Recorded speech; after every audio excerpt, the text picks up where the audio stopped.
welcome back to Do It on the Day. This is the second episode of Do It on the Day, my video game podcast about video games. And do we leave that in? Do I just leave that in? Is that funny? Is that funny or bad? I could have called that the title of the podcast. There's so many good options.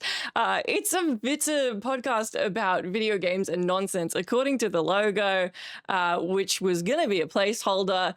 But I also did that on the day. So it does feel like it kind of fits with the theme. And I guess that intro does too. The entire ethos of this podcast, Do It on the Day, is about just kicking into something. It is so easy, especially for me. I've found in every silo of my life, I love the word silo, to kick back and just live in this realm of over preparation, of introspection, of I will plan something to the nth degree to make sure when I do that thing, it is perfect. It is the exponential final form of a stitch in time saves 9. I said something the other day, which I reckon I made up. Maybe I didn't.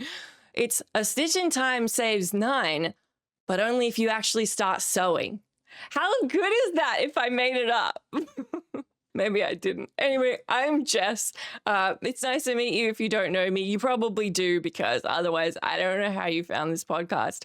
I really appreciate that you guys liked the first episode. A lot of you seem to be feeling it, and that's really lovely, because that's why I'm here. What I want to do is give you something that, in the spirit of Do It on the Day, is largely, and maybe too, unfiltered and unedited, and just fitting that casual chat with a friend format, a friend with ADHD. So I hope that you're enjoying the first one. If you want to watch it ad-free, it is available on Patreon for free. So you can go check it out there. It's also on Apple and Spotify and YouTube. You'll be on one of those right now, so you'll already know where to find it. So telling you this specifically is kind of pointless, because you're not one of the people who doesn't know it exists or where to find it. Anyway, so yeah, I'm very excited to be doing this. You can ingest it for free wherever you want. There will be bonus exclusive episodes if you want to support me on I got a coffee page, Ko-fi, or you can head over to Patreon. I gave you the first bonus episode for free. It was me making this wooden wolf puzzle that I was given in a promo merch kit for Ghost of Yote. I thought it was going to take 20 minutes. I got about 45 minutes in. I'd done 3 pieces. It's surprisingly hard to get these little guys together, and I would have known that if I wasn't trying to do it on the day. But I had your voices in my head being like, Jessica, it's the first... Oh, his legs have really come off. It's the first episode. This is the bonus episode. This is what you're shipping. You can't just do 3 pieces and stop. You probably would have been fine with that, but I wanted to deliver for you, so I kept going. I kept going for almost 2 hours. Everything went awry. It reminded me very much of, I used to do a 24-hour charity stream when I was at GameSpot. I sat there for the full 24 hours, and I slowly went insane. And making that wolf was a baby version of that. So if you like GameSpot, if you watched me on that, which a few of you said you did, which is so lovely, I loved that job right up until and including when I was made redundant. They closed our office. That's another story. Yeah, it was a great time. So you guys remembering it fondly is really lovely. So that's one thing about me. Essentially what we do in this podcast is I do have segments. I kind of keep to them. I basically tell you about thoughts I have about what I've been playing lately, something in the news. Everything is being done last minute. I have a thought and then I'm like, let's execute it. I have sentences arrive in my head, and before I know what they're going to be, I'm speaking them to you, which is why you're getting a lot of disjointed thoughts that I'm doing my best to return to, just in case you're like, well, Jessica, I would have loved to hear the end of that sentence 2.5 minutes ago, but you never completed it. Maybe I will next episode. In any case, thank you so much for joining me. I really appreciate you listening to this. If you're supporting me in any way, shape, or form, particularly if you're just here right now, it means so much to me. I'm having a really good time doing this. As I said last episode, I'm very used to Twitch, where I sit here and talk to you guys, where I'm playing a game at the same time. Talking to you like this when you can't reply is so weird, and it feels a little unnatural for me because I'm so used to going back and forth. Even though your voices aren't in the room, your text is. This is the second time I've talked about bits of you being in the room. In the first episode, it was your eyes and ears, and now it's your words. I don't think that should be a regular thing I'm doing. But it's all much too late to go back. I think once I committed to that first 20 seconds of intro and didn't decide to re-record, I set the stage, as I said at the end of last episode, which someone said they really appreciated and hit home. So instead of putting it at the end of this episode, I'm going to put it at the start. For me, if you want to do something for me, you're like, Jessica, we're already watching your listening to your podcast. Why do I have to do more things for you? If you want to do something for me, do something on the day this week. Anything. Just launch right in. You can do it. Nothing bad will happen. I promise. Don't do something really bad. It's not like, do it on the day. Go do meth. Like, don't do that. Oh no. This podcast will never be sponsored except by you guys. No, don't do that. But something you've been meaning to do. Something you want to go out and try. Not meth. Don't do meth. Goodness gracious me. Like rock climbing or messaging an old friend, or what else might you want to do? Go for a run. I don't understand running. I have a slight gripe with running. I think I'm really unfit. So when people talk about running, I'm like, okay. It's like, you know that me? Or you think you're better than me? And the problem I have with it, and the reason I'm like that, is because they are better than me. So another thing you might want to know about this show, apart from the fact that it's too unfiltered, somewhat unnecessary, not as unfiltered, uncensored, and unnecessary as the extra bonus episode, which this week I asked you guys on the Discord what you might want to see. And what I'm gonna do is I got these string lights for outside from Nanoleaf, who do these cool RGB lights.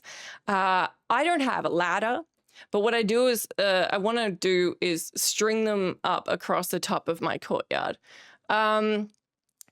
It could be a disaster. I tried to put lights up before. Because I don't have a ladder, I'm mostly standing on the edge of concrete plant pots, which I have no evidence will support my weight. So it could be really funny.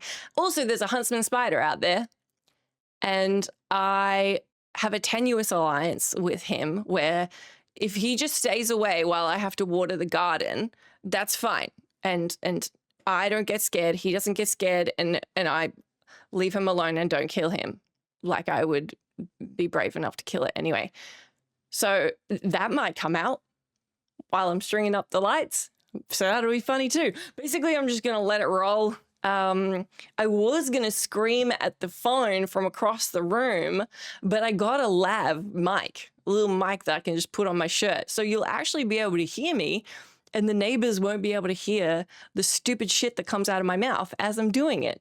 So that will be really fun. I think that is one of the bonus ones for a supporter, but the rest of this is for all your ear holes. I've done it again. I reckon there was a sentence I started 4 minutes ago.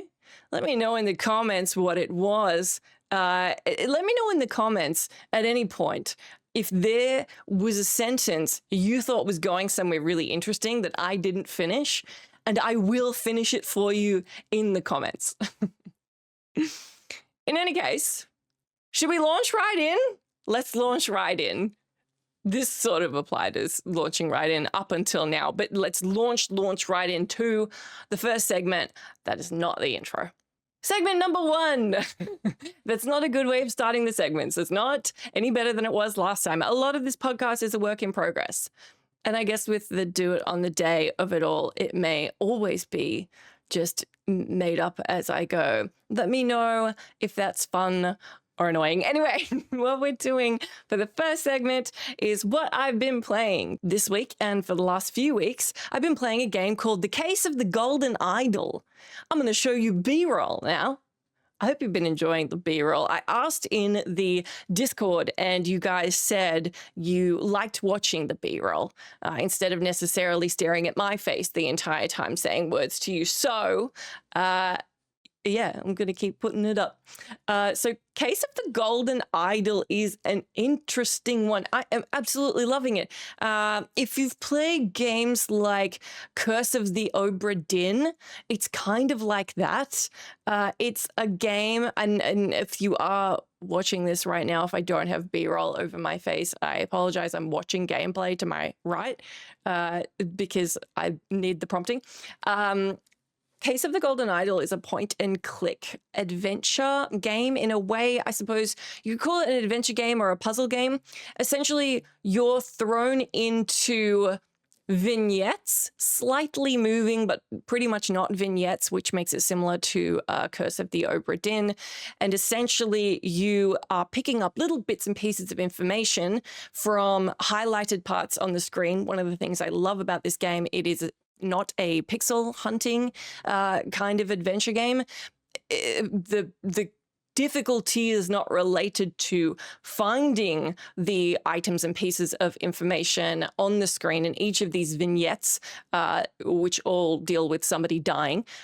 It is with trying to solve from these clues what has happened. So you'll have names will be highlighted, certain items will be highlighted, and essentially there are a lot of context clues.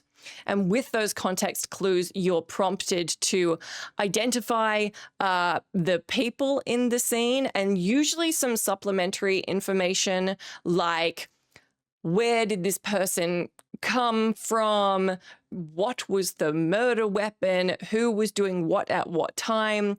I just did one of the cases where you, now this is an optional objective. You have to fill out the form of what happened, which is everyone's names and you inferring what went on from vignette to vignette. They do get more complicated as they go, which is really satisfying. But there are optional objectives. For example, there is a scene with a few different people playing cards. You identify who was playing in what round. You identify who had what drink, and those are going to help you as you go. There's an optional objective where there's a dining table, and using the context clues. Now, you will be able to finish that scene without finding this out, but you probably find it out as you go anyway. You identify who was sitting at each place setting, and that stuff is just really interesting. It is done so well, and what I love about it is the confidence it has on not being a pixel hunting puzzle / adventure game. I think it's easy, a very easy way, in the same way that it's very easy in a shooter or an action game to just pump up an enemy's hit points, and that is inherently challenging. I think that's an easy way to make it more challenging, to reduce the number of damage you do, your damage output, whatever it is generally, and to increase their hit points, increase their damage output. I think that that is an easy way to scale up difficulty in games with combat. I think in adventure games, an easy way to scale up difficulty is making the objects and pieces of information hard to find. I don't think there's anything inherently wrong with either of those things, but what's really interesting about Case of the Golden Idol is every single thing you'll want to find or need to know as soon as you leap into the scene. It comes up with an exclamation point on it, or a question mark on it. When you click it, it changes into one of those from the other piece of punctuation. But essentially, it makes it incredibly clear everything the scene is going to tell you. There are a couple of bits and pieces that you can pick from the environment. For example, the outfit someone is wearing might give you a clue. The location of certain rooms in an inn might tell you something that a letter someone's holding alludes to. There is a letter in one of the vignettes that says the oldest serving service person of this manor home must take the room on the lowest floor. So you take from that and then use other bits of information, like there's a little pig statue saying celebrating 3 years of service. There are also dates on a lot of things.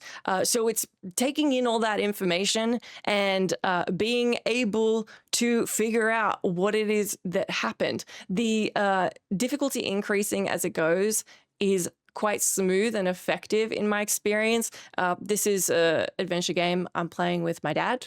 We play video games once a week. We just finished Inscription, which is a bloody great game that I think I want to tell you more about. I was going to do it in another segment. I might do it. We'll see. Fantastic game. But this one's really good because it is kind of hard in my experience to find an adventure game that has proper puzzle challenge. There are a lot and they're wonderful and I think they have a place. And I think video games, and I've said this for 20 years, are the ultimate medium for experiencing stories. I don't think there's a better medium for storytelling, specifically because it's the only medium that lets you really be a part of it. It can embed you in it. I don't think it necessarily has the greatest stories to tell that are much better than any other media, but the way that you're able to experience it simply by the nature of being engaged and immersed makes it the best way to experience stories, in my opinion. So while I think there are a lot of video games that do that extraordinarily well and a lot of adventure games that want to tell you a story, a lot of them aren't challenging. And it's the difficult, funny thing between what is a point and click adventure game or a puzzle game or an adventure game, or like not necessarily point and click, or what people might call a walking simulator, and then a puzzle game. But this is the issue with video game genre, is it's become so nebulous. And I think genre in general has done this. I had this conversation about music. I think genre in music is also so nebulous. We sort of throw words at things and they kind of mean something. A lot of the times they don't. It's very rare you'll have an artist that only does one kind of music and has never touched on another genre, I think. And for example, I don't know if you've ever tried to look up a game that is a certain genre. But for example, like if you're using Game Pass or Steam, if you're looking up puzzle, you will get Obra Dinn, you'll get Case of the Golden Idol, you'll also get Bejeweled, you know? You'll get like a card game. You're getting things so far afield that aren't particularly what you're looking for. And the issue with point-and-click adventure games is you're getting everything from a game like Still Life, which I played a long time ago, which has some absolutely bitchy puzzles, as does Siberia, which just got a remaster, which unfortunately is not amazing according to early reviews, which really bums me out because I was so excited for it. But if you haven't played the original, it's a little rough on the eyeballs as far as the 3D models are concerned, but a fantastic game with legitimately hard puzzles. Now you're getting something like that is in exactly the same genre as a game like Dear Esther, you know, as a game like wonderful as it is, Edith Finch. What is the full name of that game? What Remains of Edith Finch, as Life is Strange. These are all completely different games, you know, like some of them are more experiences. Some of them, there's a lot of wonderful watch it eye games. I also started a game called Old Skies. I love the watch it eye adventure games. I think they're fantastic. A lot of them do have a decent level of challenge, particularly the older ones. I don't know if I've just played too many point and click adventure games. I've been playing them my whole life, so the logic is very clear to me. And I imagine it is hard because it needs to be accessible for everyone. There is no difficulty setting in an adventure game by and large, so you don't want to create something that's designed for someone like me who's fucking insane and has no other hobbies or interests. So I'm weirdly attuned to point and click adventure game logic. But I found with Old Skies, everything was coming to me very easily and was kind of obvious. And the stories were interesting, but when there's not a particular level of difficulty with the puzzles, it feels like they're just holding you up. It's sort of like when you play a game and it's the biggest hassle is how far you have to go from place to place. Cat Quest was like that. In the second one of the more annoying challenges was just how far you were from your destination. And when that's the case, it just kind of destroys the flow of it. This is a completely personal taste type thing. But for me, I need a little bit of challenge by and large in an adventure game. I feel the same about any game. It's why I don't play games on easy, not because I'm a baller, but because that dopa hits better if it's hard, you know? So yeah, I kind of had that with some of those games, but it's why it's incredibly hard to go and find a point and click adventure game that is interesting and that people really like and that has a good level of challenge. The other end of the spectrum, which are also what's going to ping when you look up adventure games, puzzle games, is you'll get games like The Witness, games like Antechamber. A little bit in the same realm of what I'm saying, games like Blueprints, although I'd argue that one has slightly more of an immediately accessible story than Antechamber and The Witness, but they're going way in the other direction, where the tilt is very heavily on the challenge and not on the story. I think that it's very hard to find a game where you care about the story and it is a challenging grade of adventure game. And while I think there's a place for everything, I was by and large in the mood for a puzzle game that required solving, especially since I play with my dad and I got 2 brains. Unfortunately, I played Lorelei and the Laser Eyes on my own because that would have been a great one. If you are the kind of person who likes very tricky adventure games that just absolutely challenge you and demand mastery of your brain case, I would massively recommend Lorelei and the Laser Eyes. I have said several times on stream since playing that game that I don't think I can be challenged anymore after Lorelei and the Laser Eyes, because that was one of those adventure games, the likes of which I don't think I've played since I was a kid. We're talking getting stuck in Monkey Island, getting stuck in King's Quest, those brutal point-and-click adventure games. They didn't give a shit if you could make it to the end or not. Lorelei and the Laser Eyes was a game I would sit for 4 hours and make no progress. I would just think and look around and just be completely puzzled, for lack of a better word. And being able to get past that and having to break my brain to solve things in that game and being so obstinate, because I am obstinate these days about not looking things up. Yeah, that one kind of wrecked me, and I don't think I'm the same. I think Jessica that loves adventure games is like P L wait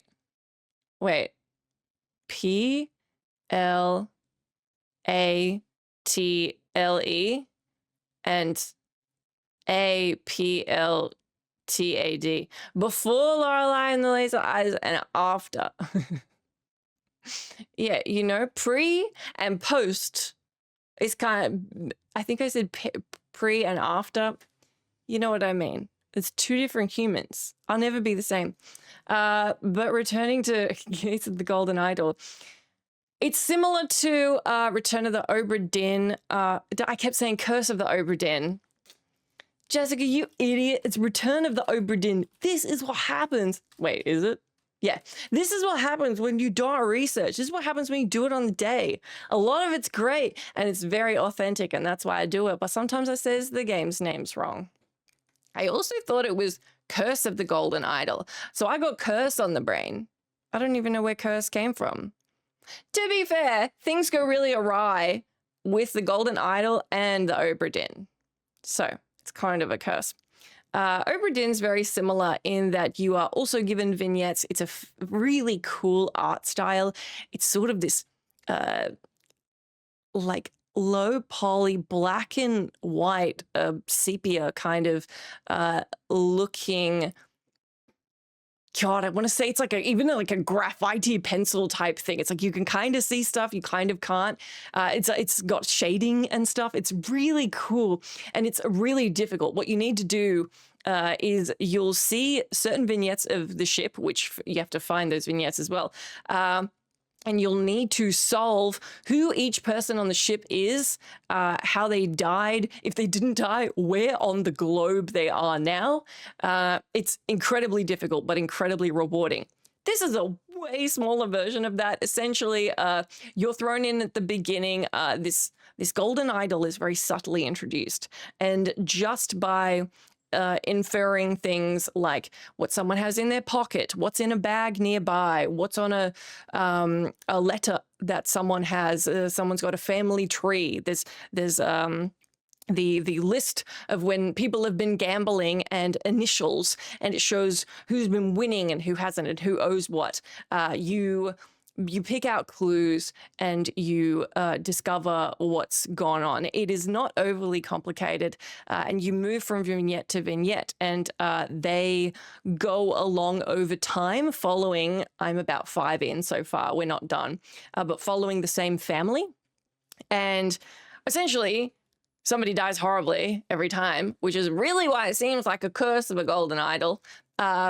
But it's really fun. It's got stuff like, I'm gonna read you the page from the second vignette. So it's bet this works better in my head. So it's like empty name blank blank was blank to receive blank in blank blank's will, and ordered blank blank and blank blank to take the blank from blank blank. Suddenly blank blank died from blank blank. And so that's what you start off with. And as you go through the scene, that completely useless and confusing scroll that you need to fill out to unlock the next vignette slowly starts to make sense. And it's really enjoyable. Each vignette will probably take you maybe 10 minutes, depending, longer and longer as you go on. The first one will probably take you a couple minutes. Man, are you going to feel really good about yourself or bad about yourself because I threw numbers at you just then? Sorry. Yeah, I look, if it makes you feel better, I was stuck in Lorelei. Like I read the How Long to Beat for Lorelei and the Laser Eyes. Let's just say my hours were nowhere close to the hours on How Long to Beat. Hang on, I can tell you. No. God, okay, sometimes I'm sure I walked away from the computer and it's 38 hours? 38 hours? How long is it supposed to be? Oh, I don't want to know. 17 hours? Ah, fuck. No, wait, what about completionist? I did everything. I did do everything. 23 and a half. That's still not good. 23 and a half hours on How Long to Beat. I played it for 38 hours. I'm sure I just left it running. I probably left it overnight. It was idling. It was idling. It was idling. It wasn't idling. So don't feel bad. if it takes you longer. I think it's interesting that I went on a big rant about I need my adventure games to be harder because I'm so good at adventure game logic because I've been playing them for 30 years. All of that is true. And it's also true that sometimes I get stumped. I have an issue with adventure games. I recognize I've been talking about this for half an hour, where I think something is the solution and I will get really stuck on that and insist that that is clearly what I need to do, or I'm sure the solution is in one room, or in Lorelei, there's several different things that could be the next step. And I'm so sure it's this one. And I will beat my head against that particular wall, ignoring the green door with the green key that's behind me. Okay, I'm not that stupid, but that's an issue. I've had that issue in other games as well. I've just missed something really obvious because I've got my brain set. I'm hyper-focused on what I'm sure is the solution. Yeah, but if you're looking for something that is not as hard as Obra Dinn, not as narratively inclined as Life is Strange or a Telltale game, but I think it's a really good balance of a story that's quite interesting and adventure game puzzly mechanics that are quite well done. I think you'd really enjoy Case of the Golden Idol. It is on, I've been playing it on Steam. Man, I tried to buy you guys the cat lady. I think I succeeded once. Here's what happened. You can't send a Steam gift to someone unless you add them as a friend. To add someone as a friend, obviously they have to add you back. It was $1, but then it was $1 in my region. So I tried to buy it for someone who didn't live in Australia. And it was like, you can't do that. It's not priced that way there. So I had really good intentions. Should I buy someone a game every week? Jessica, no, don't. Should I? This is not the way to do a financially viable podcast. I'm going to do it. I'm going to do it. I'm going to do it. I'm going to buy someone Case of the Golden Idol. Leave me a comment. If you get to this point, I'll pick somebody. I'll use a random number generator. But if you want to leave me a comment telling me, tell me something you decided to do on the day. And then buy me Case of the Golden Idol and give me your Steam username because I need your Steam username. It's also, this one's on Apple, so I can send it to you Macalites. Fuck, if this was an Apple podcast, Macalite would be such a good name for it. We've gotten off track, haven't we? Yes, we have. Yeah, I'm going to fucking do it. I don't care. You're not the boss of me.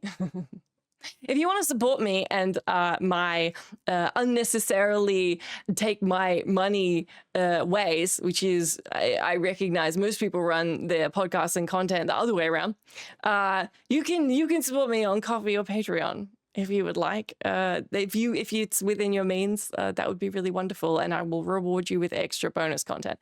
There's bonus content on Patreon now. There's a bunch on Coffee as well. I'll be putting more on Patreon to really buff out that page in case you'd prefer to be on that one.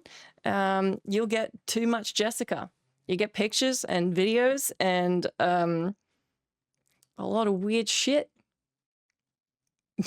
So anyway, yeah, go on. So if you want Case of the Golden Idol, tell me. Unfortunately, it is also on sale right now, which makes me suspicious. It's $13. It's not that bad for the next week. It makes me suspicious that it also might ping me and say I can't buy it for certain regions, but I'm going to do my best and hopefully be able to send it out and it won't ping again. But I will buy for you. But Steam username, you have to add your Steam username. Because otherwise I got to add you as a friend to send it to you. Anyway, this is a stupid thing I've started doing.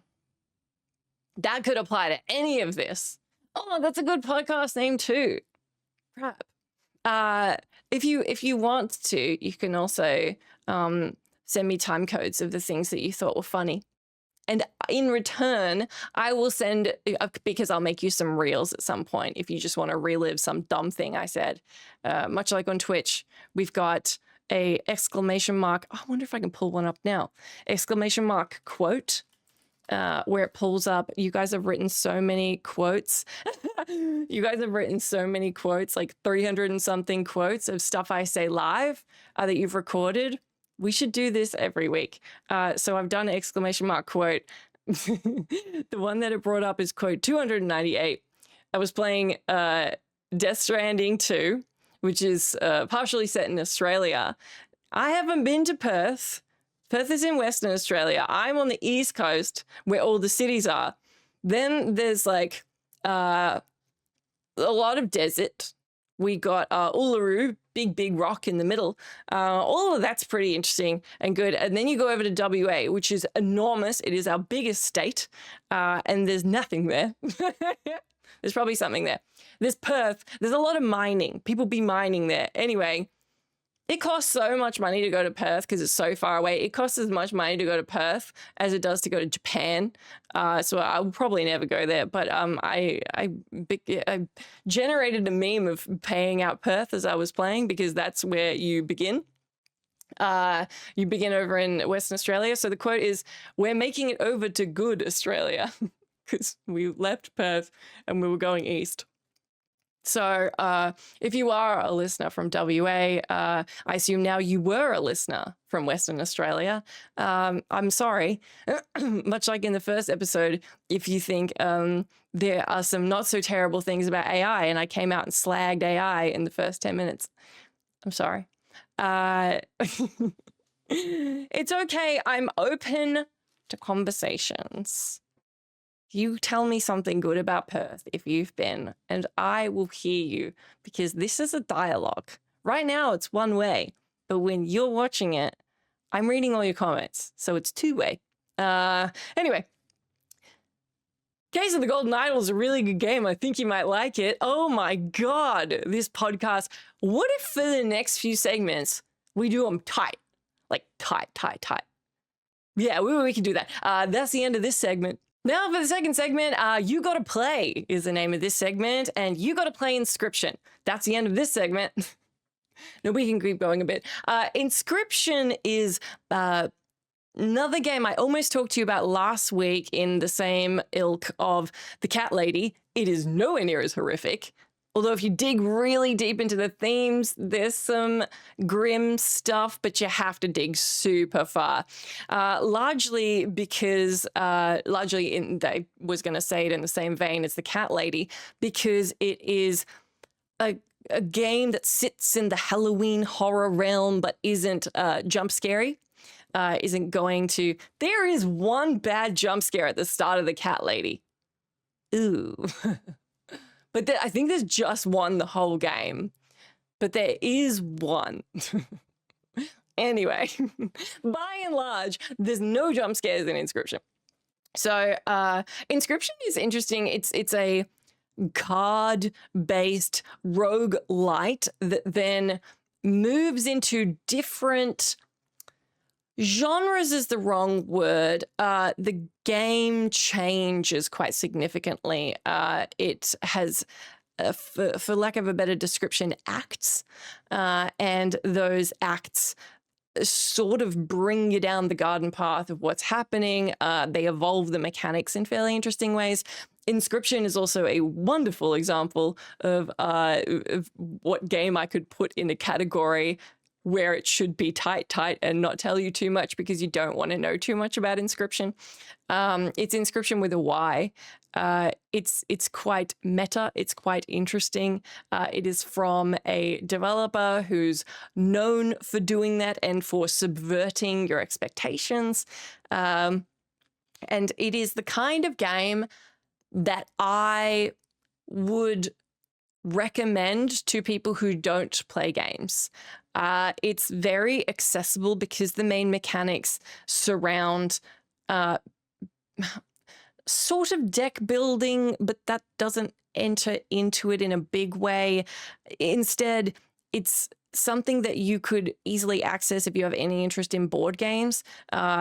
You're set up with a series of cards that do specific things, and have you ever played Magic? If you ever played anything, there are cards that have a cost associated, so you can put down a free squirrel. And then if you want to use a 1 blood animal that you have in your hand that does damage or that has defense or a special ability, you will get that blood by killing the squirrel and then putting it out, and so on and so forth. You might want a wolf, which requires 2 blood.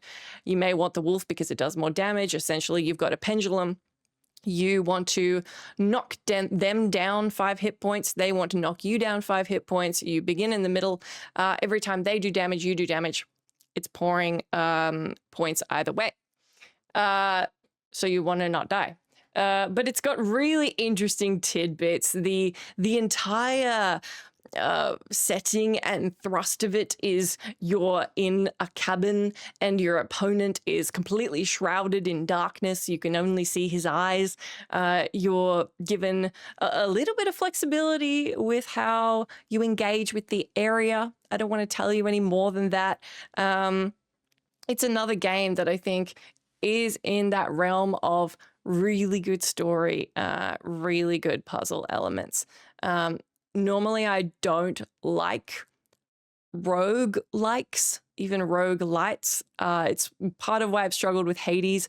I don't like being sent all the way back. I'm the kind of person who grew up on a game like Might and Magic and Heroes of Might and Magic, where if you... I think each month, actually, enemies do respawn in Might and Magic. But in Heroes of Might and Magic, you're emptying areas. Once you take on a group, a group of enemies that's guarding a certain area, and you grab that mine or whatever it may be, you pick up a treasure chest, that's yours. That's done. Like a lot of games, you infinitely progress. Might and Magic 10, when that came out, was a grid-based game, which was super unusual because that was fairly modern. They didn't need to be doing that, and they weren't doing that back in the days of 7 and 8. But because it was grid-based, there were enemies, items, locations placed on very specific squares. When you empty that square, it's empty. You're done. Nothing's coming back. I really enjoy that. And that's my kind of gripe with roguelites and roguelikes. This does carry progress and develop in a way, and it also, those elements lessen as you go on with the game. But moreover, the loop of, because it is a roguelite, the loop of what you can achieve from run to run, the things that you learn, how you want to implement them, and being able to go into a fight, a boss fight, with knowledge as to what they do and how you might circumvent that and deal with that next time. Not to mention the fact that it's a game where the things you can do to change your deck, some of them, when you pull them off, it feels like you're ripping off the game. It feels like you've cheesed it and you've hacked it and you're a genius. And I think it is specifically designed that way. And that is so satisfying. And that's something that's largely satisfying because you've gone back again and again. Embarrassingly, because this is the last game I finished playing with my dad, we pulled it off, I think, in like 3 runs or like 4 runs of the whole cabin, the cabin segment. When I played it myself, I'm sure it took me like 20. Anyway, it's also a game where you don't remember bits and pieces because it's completely dependent on the deck you have at the time. I still remember, and I have a horrible memory, the way I cheesed it the first time, the specific card set I created, the way I altered a certain group of cards that let me build this incredible, undeniable, unbeatable deck where I came into everything just stomping through, and boy, it was good. So if you have any interest in card games, I think you'd really enjoy it. And if you know anybody in your life who you think would really enjoy video games but is put off by the idea of moving around a 3D environment, can't use a controller, skeptical of them in general, but if they like board games a little bit or puzzles a little bit, this is so accessible. And I think it's It'd be a really good one to try and slide in front of them. See how they go. You can play the first 5 minutes, hook them in the gateway drug of this is what it could be. That you could be making these choices. Play it for the first 5 minutes really badly. You know how those bloody phone ads, they're like, the woman's freezing in the cold. And it's like, you have to pull the pins out to get the balls down into her furnace in just the right way. All these fucking ads that don't actually run the way that the game runs, that they promise you they're going to, and they don't. These stupid mobile games full of ads. And then they mess it up. They pull like 2 pins right, and the last one's like, whoa, all the balls went away. You messed it up. And they're clever because then they get you to be like, well, I know how to do that puzzle. So I'm going to download this game and look at all these ads and do it right. Anyway, you can do that with Inscription. You can deliberately play it wrong so that they are hit with that same monkey brain activation to do it properly. Anyway, so that is the end of the segment about how to manipulate your friends. Next segment is what's happening in video games. GTA is happening. I know, it's happening again. It's unstoppable. I don't think I'll put it in the thumbnail this time, but I don't know, maybe I will. So GTA 6 has been delayed. Because of course it has. This is not terribly surprising as news. It is, as I said extensively last time, and so this segment won't take very long. The biggest game that's coming out next year, biggest games coming out in the decade, probably 2 decades, if not 3. It'll be the biggest thing that's landed. Some people, there's an analyst who said it is the biggest video game release of all time. I read in our wonderful addition to the journalism world, GameSpot's article written by my best friend Eddie Maku. Yeah, I kind of get why they're saying that, because games are bigger than they've ever been. And this game is the biggest game to come out in 10, 15, whatever years.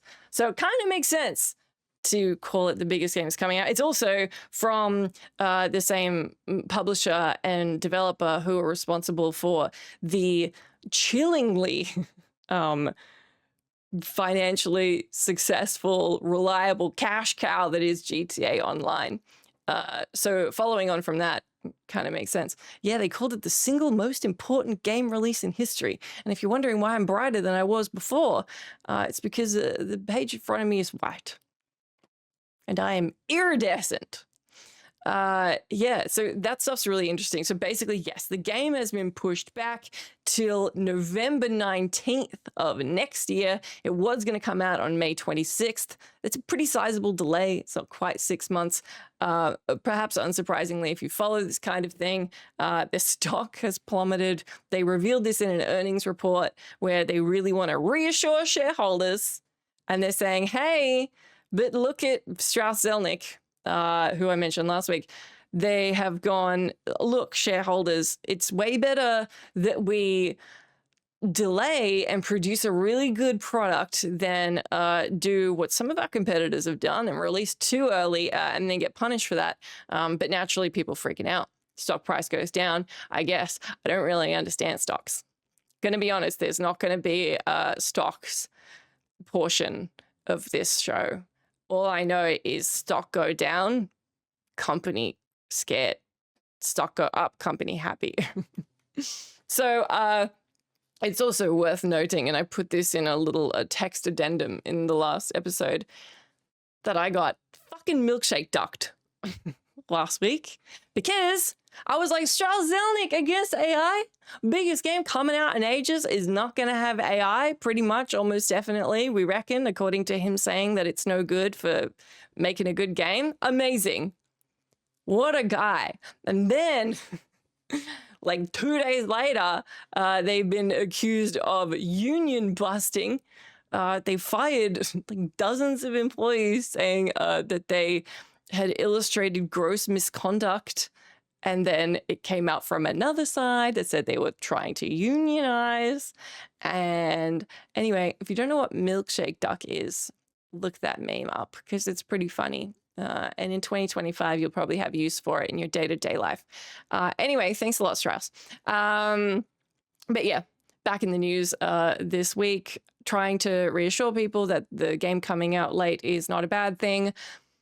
I always think games coming out late is a good thing. My backlog is too big anyway, and I will take a game being good and 6 months later than I expected over a game that releases early and could have been better any day of the week. I think me playing Cyberpunk 2077 a year after it came out, not on purpose, simply because, again, my backlog was probably too big, is probably a big part of why I love that game, and it quickly entered my top 5 games of all time, pretty much.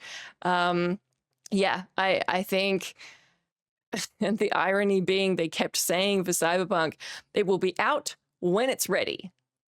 It wasn't ready. It wasn't ready. But what a fabulous game. And I think the people who also didn't happen to play it when it came out, or really stomached giving it another chance after the fact, tended to agree that it was a fantastic game, but it really got off on the wrong foot. So I think the delay is absolutely the right thing to do. The main reason I wanted to talk to you about this, and I thought about making this a segment, or this could be the alternate name of this segment, is and I thought this is the first thing I thought when I saw it had been delayed. It is objectively the funniest thing that could have happened. I've mentioned this in the last episode. I've been known for saying, with the chance to do anything in life, do the funniest thing. It's funny because, not so much if you're a game developer or publisher, but it's funny because the way that every publisher and developer is changing their release dates to get under the heel of this fucking thing is just wild. Like, they're trying so hard to get away from the release window because it is just going to come down like a huge footprint, and you do not want to be caught under the wheel of this thing because it is going to dominate the entire industry. I mean, I've played GTA, like a bunch of like bits and pieces, but I've never been a devotee, and I'm going to play this thing like 100%. And I think a lot of people are thinking that and are like that. It's so undeniable. It feels like something you can't miss out on. It's like Avengers Endgame. Even if you were sick of like that series by then, you didn't want to watch another comic book movie, you're not going to not watch Endgame, you know? So it's very funny, and I feel really bad, but it's very funny to watch and to expect, especially moving to November, the month of every video game coming out. Yeah, it's going to be interesting to watch. Probably the relief of the games that decided not to move their release dates around that original May plan. Have a enormous just relief party, but to watch everyone else freak out who had committed their resources and like ongoing release strategy plan to November, especially since it's late November. It's probably the time, being that it's almost 6 months after the game was supposed to come out. They were probably thinking, great, November, that will be enough of a wide berth that we can bring it out then and not get under the heel of this fucking behemoth giant that is going to destroy the playability of anything that comes out around it.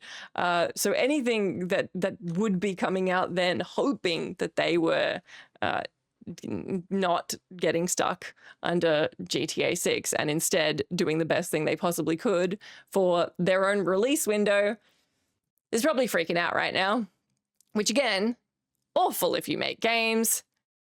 Kind of funny, the idea, just the visual in my head of just GTA 6 stomping down the fucking release calendar. It's this giant gonna knock over, like it's like a super missile coming in when like you're in a video game and you're under the hotspot and you got to get out from under it. There are a lot of games that do that, and it's just like it's moving and you're just like, no. Just this idea of like, yeah, this like giant coming for anything. If it moved again, it would be the same case again. But yeah, I think everyone is probably hoping this is going to be the last big move. I think it would be a really rough move if it got delayed again. I think that's pretty unlikely. It's pretty unlikely because it would set a really bad, it would put out a really bad message to the stock people. And also, it's already been delayed. And beyond that, I think it's just a situation where even for November, it doesn't matter that it's also the month of Call of Duty, Battlefield. The ACs come out in November. Everything big comes out in November. But yeah, I think it's a situation where the unfortunate side of it is that the crunch element will be so bad. And that is the opposite of objectively the funniest thing that could have happened. Because it seems like the push of 5 months and 24 days, as the brilliant journo Eddie Maku has written, is a good thing for the developers' well-being. It's probably really brutal because they're going to be so adamant about not delaying again that I can't imagine how rough the conditions would be for those devs working on that game. So it's a good thing I didn't call this segment objectively the funniest thing that could have happened, because in that way, it's not. But anyway, pretty interesting in a way. Kind of funny on just the absolute scattering of everything release calendarly in 2026, which is going to be a weird year, particularly with this moving. Probably a bunch of things that would have come out in November will get bumped to early 2027, if I had to guess. But also, fingers crossed, this doesn't set a really rough time for the devs who work at Rockstar. And also the union stuff. We'll see what happens. That's the end of that segment. It's time for the final segment. This segment is suggestions and suggestions, because I haven't changed the name. This is the part of the show where I answer questions. I'll answer 3 questions here. The rest I will answer in the addendum bonus episode, because I committed to answering all your questions, which is insane. If you want to ask questions, join the Discord is the best place to ask them so I don't miss any. I was supposed to answer all of the rest of them in the addendum episode where I built this wolf last week. I didn't do that because this was so hard that I had to focus on it. So I couldn't even function my brain enough to answer the questions that you had for me, which is why I stopped at about 50 minutes. I said, you can leave now and you won't miss any of the answers to questions. I will attempt to do that in the bonus episode I'm doing this week, if you're a subscriber, where I'm going to clamber all over my garden and try and put lights up in areas that I can't reach without a ladder. Yeah, I'm gonna attempt to answer questions. I think I can do it, but I said that last time. Anyway, I did in this episode also want to do a segment on the non-video game thing segment and Game Changer, but I talked for too long. I yam it. And I don't think this should be longer than an hour. And I really don't think it should be longer than an hour and 15 minutes or an hour and 20 minutes. I can't be doing that. So I think I'm just going to have to save those for next time. But let me know what you think about that. Let me know how you're feeling with my just getting stuck into whatever feels getting stuck in worthy. It does all feed the off the cuff way I want to deliver this podcast. And I think that that's what makes this different and how I wanted it to be different. Because I think, I keep saying this, there's so many podcasts that are like edited and people know what they're talking about and what they're doing beforehand. Isn't it nice to listen to someone just fucking say whatever random shit comes into their head at any point in time? Is it? Don't answer that. I don't want to know. Anyway, so I'm going to answer 3 questions from, we've got a Do It on the Day podcast channel on the Discord. There'll be a link to the Discord you can join if you'd like to. Speaking of the Discord, there is a special section for Coffee Patreon members. If you're a member and you would like to be part of that secret chat, message me and I'll give you a link. And you can come hang out with us there in a little club. But the rest of it is just everybody. It's okay. We won't leave you out. I promise. I promise.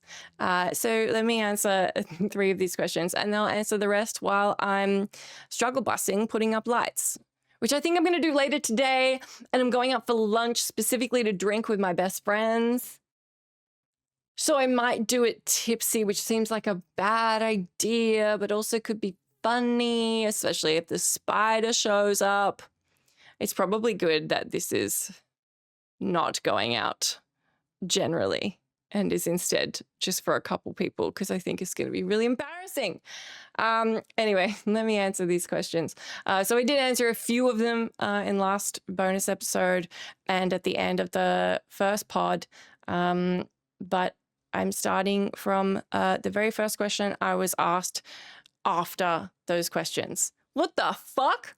The next question that I haven't answered yet in the chronological list of questions, that was not even better than the first time I tried to explain that. Anyway, the question is from Dichotic, who asks, what non-game media do you think would make a great video game?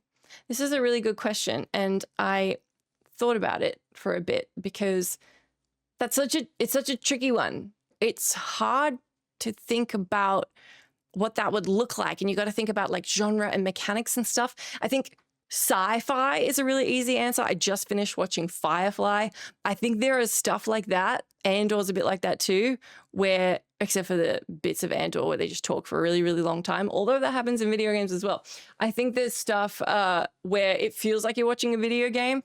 There's the heists, particularly, actually in both of those. I mean, space cowboy stuff is always going to work good in a video game. They're both space cowboy stuff with really interesting context and lore and world building. I think those ones kind of write themselves. There's combat there, there's intrigue, there'd be different approaches and/or pretty cyberpunky. You could go stealth with it. I think that would be really interesting. And also exploring different characters and sub-stories. That one, you should really be different people. That's a really good idea. Someone should make an Andor video game. The other one I was thinking, which I thought would be a better idea, but I actually think that Andor idea I just had is pretty good, is Arrival. Incredible film. If you haven't seen Arrival, watch Arrival. In the same vein that I think sci-fi just suits video games so well because of the deep lore and world, and the door is really open for puzzling and combat and stealth. Arrival already has puzzling elements built in to the movie in the progression of the things she finds and needs to interpret. And I don't want to say anything too much about Arrival either, but I think that kind of energy, and also that movie is already so deeply immersive and engaging on a narrative level and a series of events and the way things progress level. Being a part of it, like immersed in it, being the one making those choices and discoveries, and especially if there is, and there must be, there is in the movie, a level of challenge associated with solving the things that need solving, it would be really satisfying and really cool. So that's my answer. The next one is a question from Bad Cop Cheese saying, if you could pay to have any video game remade, what game would you pick? I'd say and why, but I assume that's implied. Oh, see, I would have picked Siberia. And they remade it, but apparently I'll play a bit of it. I'll get back to you.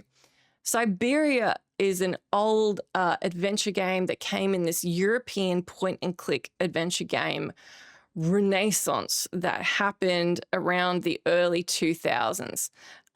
It was from Microids. I think the guy is called Benoit Socal. I'm sure I'm saying that wrong. It's a French game, and it was fantastic. So beautiful. A really gorgeous story. A lovely world to be a part of. Just so immersive, and it felt so meaningful. And it's got these beautiful pre-rendered cutscenes. So even though it was stuck with the polygonal 3D models of the time, the cutscenes were quite lovely, and the backgrounds were pre-rendered, which is something they also did with The Longest Journey, which means it looks pretty fantastic, because when you walk through it, you're walking across essentially the front of, or just on top of, pre-rendered art. So it looks really good. Although I bet it's one of those things where in my mind, you remember it looking amazing and maybe it doesn't look so amazing. Yeah, but I would have said that, but yeah, by all accounts, yeah, okay, all right, in my head it looks better, but I think it still looks pretty lovely, all things considered, from when it came out. No, this is nice.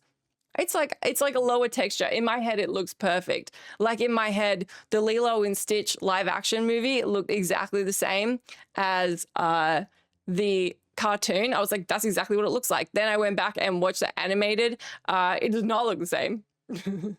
You can't, like, the first scene with like the big galactic chamber of the alien UN, I remembered looking exactly the same as the high definition version in the real time movie that they made.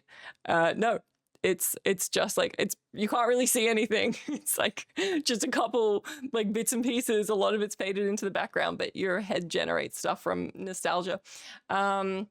Yeah, but those old adventure games, I think, all of which I just remember looking so good. Still Life would look fantastic. That's kind of a brutal video game that also fits with the cat lady inscription kind of. I don't know why I keep telling you about nasty video games that that keep being my recommendation of you got to play. But that's a fantastic game. I think there's a lot of charm to the way the older games look. Like, it's easy to say something like one of the oldest N64 3D excursions into what a 3D world would look like. And I think those would be fantastic. I don't mind old school graphics. That stuff doesn't worry me too much. There's definitely some control schemes in certain games that could be updated. I think when I think about video game remakes, it's mostly so I can play them again. So I think for me, it would be like, a lot of them we have got remakes, they just haven't been fantastic. Like Heroes Might and Magic. There's like, if like a remake of Might and Magic 7 or 8 would be fantastic. Something that's just like super smooth. The Oblivion remake just really like, oh, hit different. I'm not normally a person that's like, I need to re-experience this in an updated way, but playing that just took me back in such a real like just absolutely lovely, starry-eyed, nostalgic way that was so, oh, this is like not rose-colored glasses. This is just bliss. The answer, now that I'm scrolling down my Steam library, is Star Wars Knights of the Old Republic. Where is it?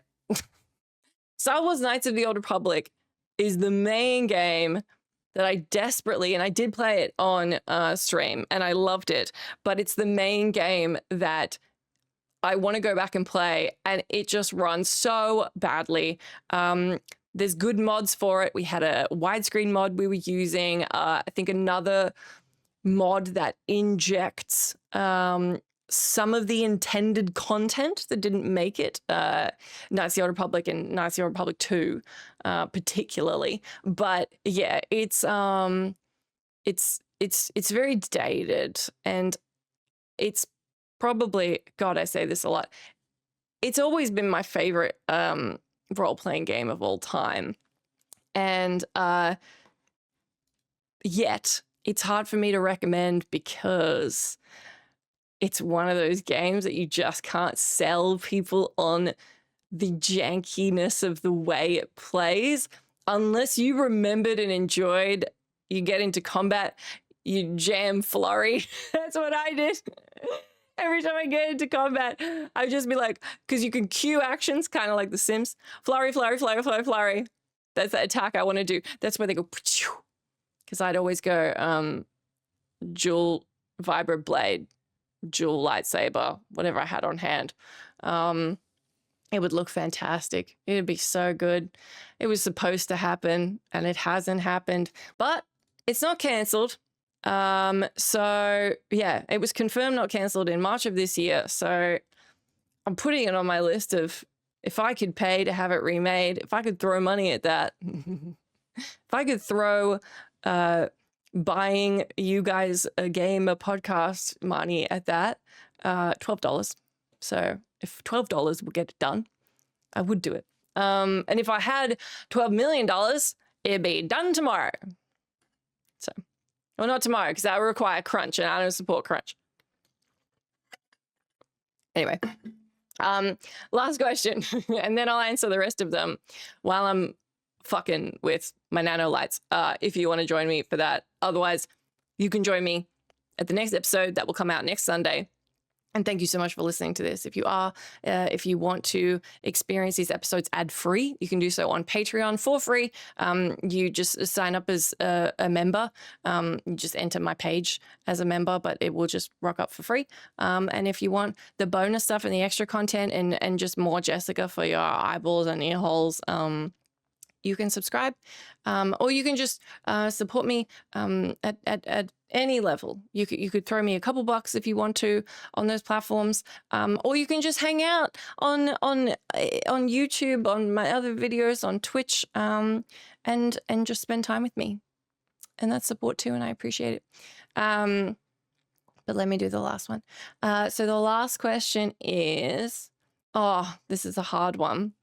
I might talk about this more in the bonus episode. Vish has said, my question would be, what's the biggest misconception about being a content creator that you would want to correct? Biggest misconception about being a content creator that you'd want to correct. This is really interesting because every content creator is different. I also don't know much about the content creation realm. I still feel more like a journalist than a content creator. Because I kind of feel like I'm in this space, but I'm in this space with you. There's content creators who like all know each other, and there's like and I think they have a really nice community in that way. And it's very mutually supportive, and it can be an odd thing to do. So I think having other friends that do it can be really great. I don't really have that unless you're super established. It is the constant hustle of what I think is any person trying to make it in creative, where a lot of what you're doing is just like little bits and pieces, putting things together to hopefully reach a financial conclusion wherein you can pay bills. And it's why a lot of content creators also have jobs that they do, like full-time or part-time jobs. I'm a journalist, as you know, probably. I'm a host for What Culture. I could not just do this and Twitch and be able to keep my lights on. A lot of people are like that. I think that it's really hard, and I think much like journalism, you're just in it for the love of it. By and large, the hours you put in, there's no hourly rate, you know? It's like, it's a relationship, and at least I can only speak for myself, but the way that I see what I do is I enjoy creating things for you that I think are entertaining and informative, and your enjoyment of it is why I do it. No one gets into content creation wanting to make a bunch of money, at least not me and the people I know.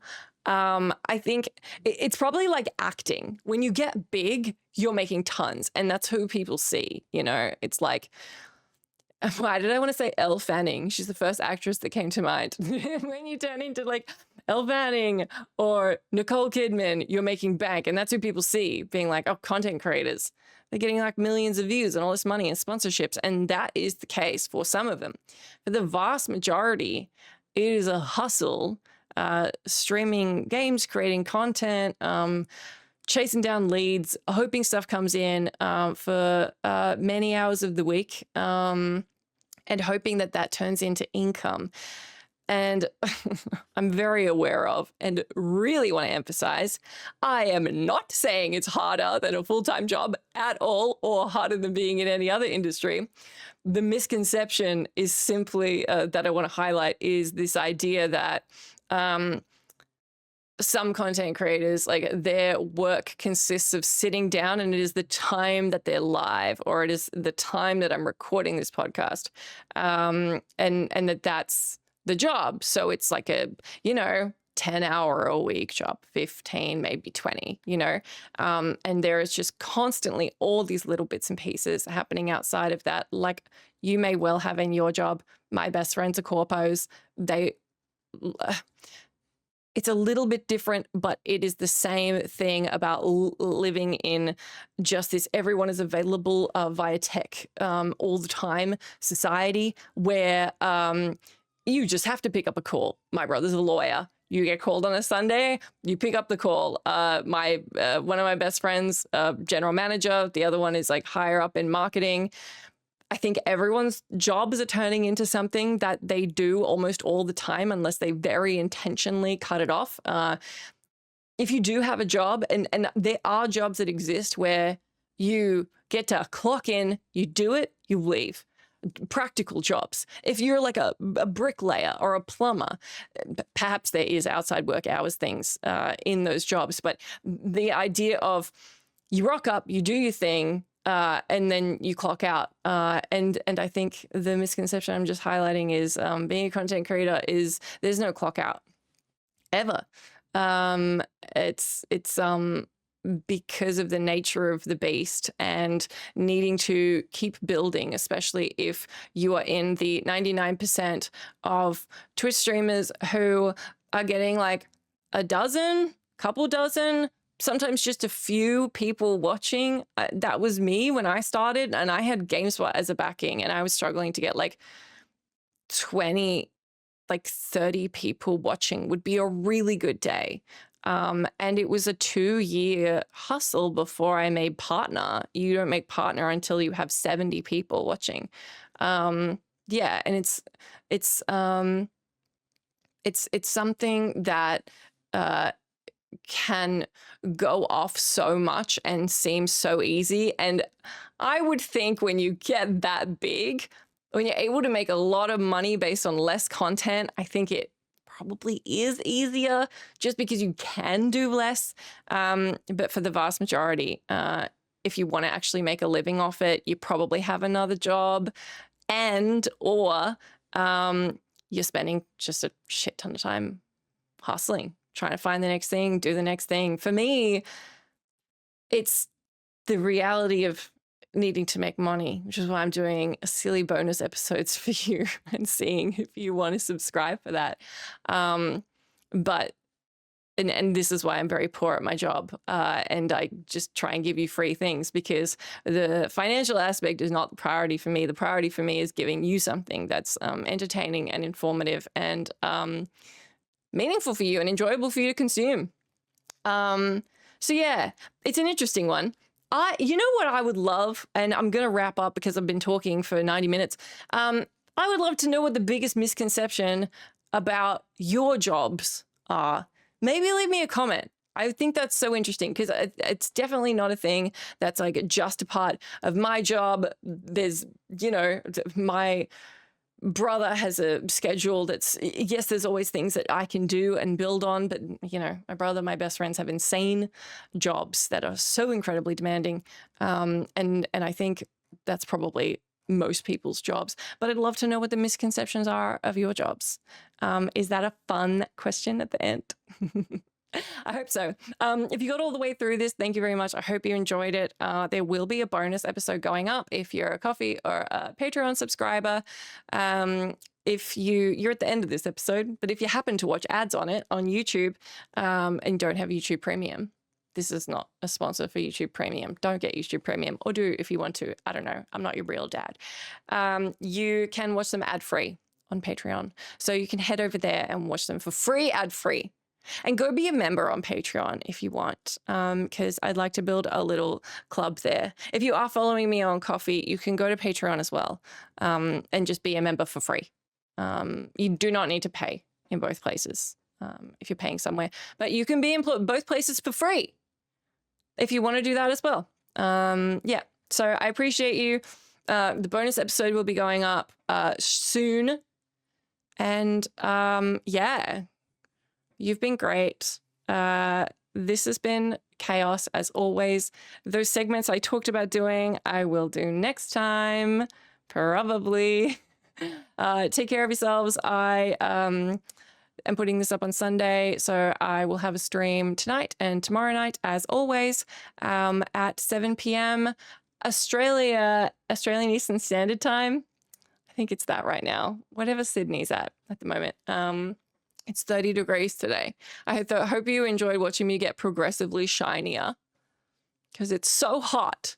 Anyway, I'm going to be late for lunch, but that's how much I love ya. So take care of yourselves. Go do something on the day.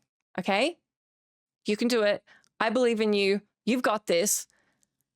It's always hard for me to start this podcast. I always click the record button and I get just instantly nervous at the last second because it's still new for me and I want it to be good. Unlike Twitch, where I'm just like, whatever happens, happens. But I think the approach I'm trying to do for this is also whatever happens, happens. And I think that that's good. And that's what I'm trying to pass on to you. So even though when I sit down to record, I press the record button and I go, never mind. And there is always a recording of 20 seconds of me thinking I'm going to start, getting nervous and stopping it. The next time I hit record, I go all the way through. And that's how we ended up with the intro of today. And yeah, so just hit the go button and go all the way through. It'll be a good thing. I promise. You won't die. But unless you do meth. Don't do meth. Don't do meth. Take care of yourself. Love, Jessica. Bye. Ah, fuck. I didn't press the record button correctly. God damn it. Stop. Okay. Bye again.